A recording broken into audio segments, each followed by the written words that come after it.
নমস্কার বন্ধুরা, নতুন একটা রান্না নিয়ে আসলাম। এই দেখো 1 কিলো মাছ কিনে নিয়ে এসেছি, কাতলা মাছ। বেগুন দিয়ে রান্না হবে, আলু বেগুন দিয়ে। ঠিক আছে, আমি বেগুনটা বের করে নিয়েছি, মাছটা নুন হলুদ মেখে নেব। আর কড়াই বসিয়ে দিয়েছি, তেল দিয়ে দিচ্ছি। এই দেখো তেল দিয়ে দিচ্ছি, সরষের তেল।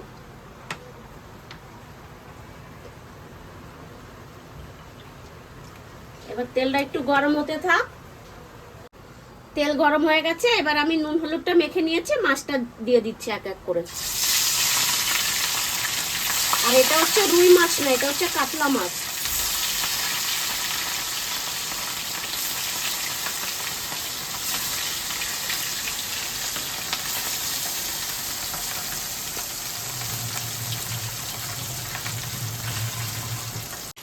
হয়ে গেছে, এবার মাছটা উল্টিয়ে দিচ্ছি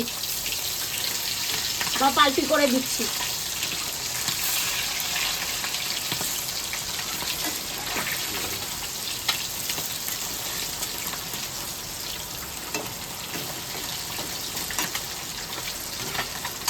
ভাজা হতে থাকে এই পাশটা। হয়ে গেছে মাছটা ভাজা, এবার আমি উঠিয়ে নিচ্ছি।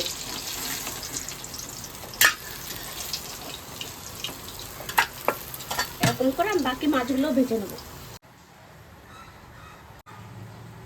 মাছ ভাজা হয়ে গেছে, এখন দিয়ে দিচ্ছি তেজপাতা, একটা শুকনো লঙ্কা, আর দিয়ে দেব একটু গোটা জিরে। এই দেখো গোটা জিরে। আর আমি এখানে কেটে নিয়েছি সব বেগুনটা একটু হালকা ভেজে নিয়েছি। আর এটা হচ্ছে একটু বরবটি, কাঁচা লঙ্কা, আলু, পেঁয়াজ, এটা দিয়ে দিচ্ছি।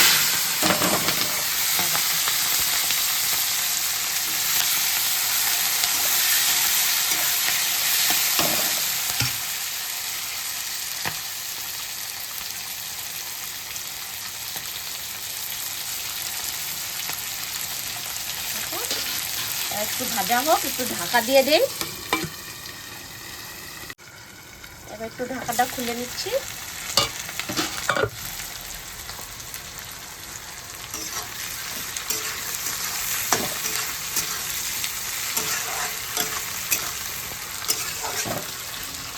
এবার আমি দিয়ে দেবো একটু টমেটো, আর দিয়ে দেবো নুন হলুদ। এই হলুদ দিয়ে দিচ্ছি, আর দিয়ে দেবো একটু জিরের গুঁড়ো, পরিমাণ মতন লবণ দিয়ে ভালো করে একটু নাড়িয়ে দিই।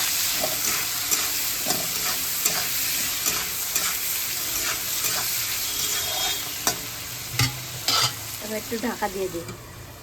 ঢাকাটা খুলে দিচ্ছি।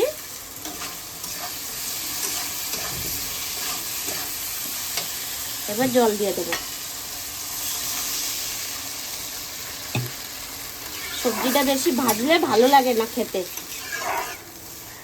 মাছ আর বেগুনটা একটু পরে দেব, মাছের মাথাটা দিয়ে দিচ্ছি। এটা একটু সিদ্ধ হতে হয় তো, নাহলে ভালো হয় না, মশলা মশলা ঢোকে না। এবার ঢাকা দিয়ে দিই। ঢাকাটা খুলে নিচ্ছি আমি। এবার দিয়ে দেবো মাছ, 4 পিস মাছ আর বেগুন।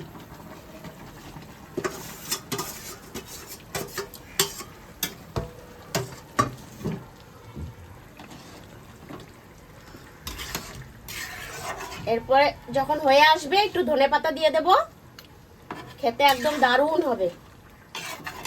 কোনো মশলা ছাড়া একদম পাতলা ঝোল, আর খেতে তো কত ভালো হবে। তাহলে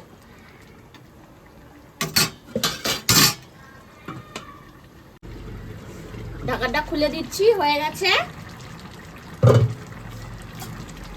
এই দেখো, এবার একটু ধনেপাতা দিয়ে দেবো। ধনেপাতাটা দিলে খেতে ভালো লাগে।